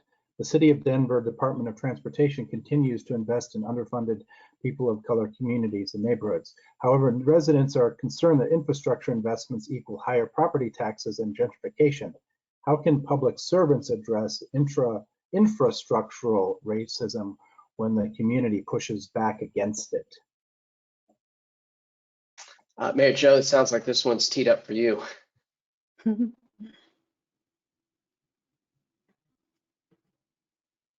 For decades to get a light rail expansion to our community. It's on the Mass Bay Transportation Authority system, MBTA. It's called the Green Line. We're getting several new stops, and we had the first stop in 27 years opened up here in the community in the Commonwealth several years ago. Now, make no mistake, yeah, with transit infrastructure and the right planning and envisioning and zoning, you unlock the investment you envision as a community. Unchecked, you do have displacement. Those cases are well documented. So, but the question is, and the challenge is not to do that, because we're doing it in Somerville, not just unlock growth, but the catalyst for that was environmental justice. We have hundreds of thousands of cars that come through our community every day because of highway systems that came in. Somerville in the mid-50s, for some context, had just short of 20 rail and trolley stops. They got all taken away, and they said, here comes the highways. Through those many underserved neighborhoods, and the health consequences have been well documented, and you see those examples around the country and around the world. The inability for a community to grow its commercial tax base and leave the burden on property owners for investing in the service that the city needs has been well documented, because we're surrounded by man-made infrastructure that doesn't even service us, including trains that come from the affluent suburbs into the inner core of Boston. So as part of the community-driven comprehensive plan Summer Vision, one of our goals were to shift a dynamic where this community was, up until the end of this year, only 20% of the communities within a half-mile walking or biking distance to a transit node. It will shift to 80%. But with that comes the incentive to invest, and we want that. Part of our goal, the community is driven, is what are the communities, the neighborhoods we're going to preserve, enhance, and transform. We need to make sure that we continue to address transit inequity, which we're doing, environmental justice, which this is achieving, but in doing so, adopt the policies that are bold to stop displacement. And even though we've done great things around zoning and some of the other programs I mentioned, we need a major structural change around the base zoning code here in the Commonwealth, and the ability to invest in affordable housing. I'm going to end here, because when we talk about budgets, I will tell you every state is different. Chase has mentioned this as well, in every municipality. There are many rules in the Commonwealth's Constitution that allows us to help individuals, even though it meets a municipal purpose. It has to be the very interpretation of a public purpose. And that, so I'll tell you, there are many examples in Massachusetts which really questions whether we're true to when we call ourselves the most progressive state in the Republic. I'd love to add a little bit to this. I think it's a great question, and I love learning, Mayor Joe, about these examples in Somerville. I think I'm still searching for all of these good examples. I will mention one of our grantee partners, Push Buffalo, in upstate New York. has been leading in this space, I think. So 15 years ago, the community came together from the West Side, largely refugee, Black descendants, partnered with working class white people to buy up abandoned properties and lots. And I'm sure there was a mix of philanthropy and maybe some government funds in this, right? So I don't know the nuances of that, but that's a good question. But they put ownership into a community land trust. And so that land trust now includes more than 100 plots. It's mixing with affordable housing, commercial properties for small business growth, grew a workforce and economic development plan. So we haven't talked much about workforce development, but that's another piece. And then design statewide policy to create more wins and support for public investments for community infrastructure and develop contractor cooperatives. So there's like many pieces, but I think the big thing here is, can we step into community control? Can we step into intention and policymaking that cares for the comments? Can we do that, or are we going to reinforce very individualized, siloed approaches? And so this was, I thought, a great example, and there's others, but that I wanted to bring up for this question. Mayor Joe? Actually, Sakita hit, I'll just be brief. In our plans around all those new transit nodes coming to the city, the community laid out very bold plans about who would live there, who should work there, and what the opportunities are. And now that we're working on some tools, I'll use one example. We call it DIF here, it's probably TIF out in California, so District Improvement Financing, and trying to adjust that tool for a summable model where you leverage the net increase in valuation of a building that would not be there but for the development infrastructure. And can we invest that back into creating new housing, maybe fuel the land trust in summable, or perhaps even small business ownership, local business ownership along new main streets for local residents? I always tell people that in an emerging neighborhood where values are moving, you have to figure out who you're protecting in the concept of displacement. And there's 3 buckets, there's probably 6, but the 3 buckets are: in the rental scenario, the renter has very little control of, or has no control of the rent, but the municipality has control over the property tax, and the property tax assessments as they go up can be direct reinvestments in that building to keep those rents affordable for the people there. So when the property tax goes up by $12,000, there can be $100 that's dropped off of the rents, and that deal can be cut with the property owner. On the home ownership side, it's often those longtime homeowners that can't afford the assessments that go up at 150, 180, 200%, but they can handle 5% or 10% a year. And so you can have different tiers for those folks. So you can create very different policy tools depending on the group that you're trying to work with. The small business piece is also really important. They have the same issues of displacement over time if their businesses don't evolve to be able to meet the customers that may be there as the neighborhood matures. Next question. Great. So as we're getting to the top of the hour, I'm just going to ask one last question, and then we'll have send it to Jair to wrap up. So the last one is, what explains the unwillingness of the city of Detroit to reassess property values? Do you have any suggestions for us to convince other city staff to reassess these values? So that's a really good question. So our mayor and deputy mayor recently have begun to respond more to this call. There was a reassessment the first time, I believe, in 2017. So our current administration came in 2013. The city was under emergency management, so they really didn't gain control until 2014. There was a reassessment a couple years later. We still believe that there are still, for the homes with the lowest value, they are still being overassessed. Part of the argument from this administration is that there is no money to make it right. Again, Detroit is a struggling city. Our budget is still stressed. Where are we going to find $600 million?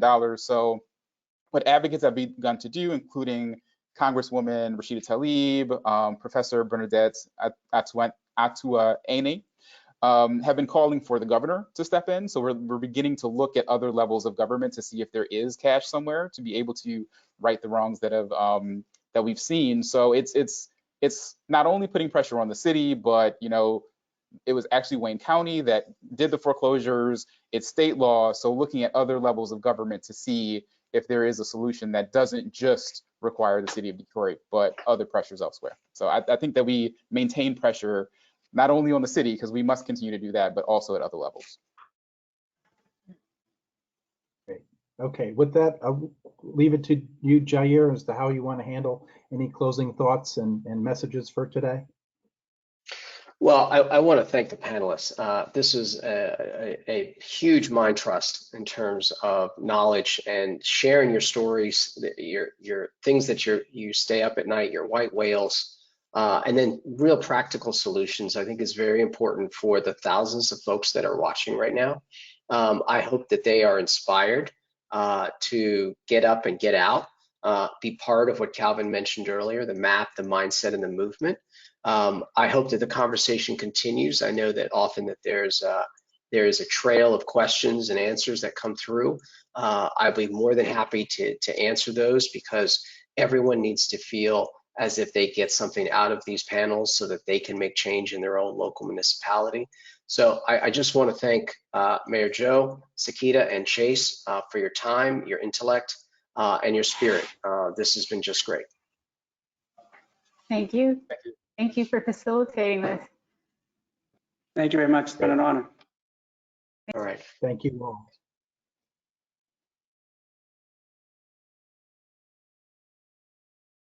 With this, we're going to close today's webinar. Thanks to those of you who have provided some input about the AICP credit. We have corrected that, so if you haven't already, you may want to go back in and claim your credits, check to make sure that the information is correct and that you're getting credit for today's session, 1.5 CM. With that, we're nearly done with the first day of Smart Growth America's Equity Summit. As mentioned during the panel, we want to recommend that you read The Great Real Estate Reset, jointly produced by Smart Growth America, Locus, and the Brookings Institution.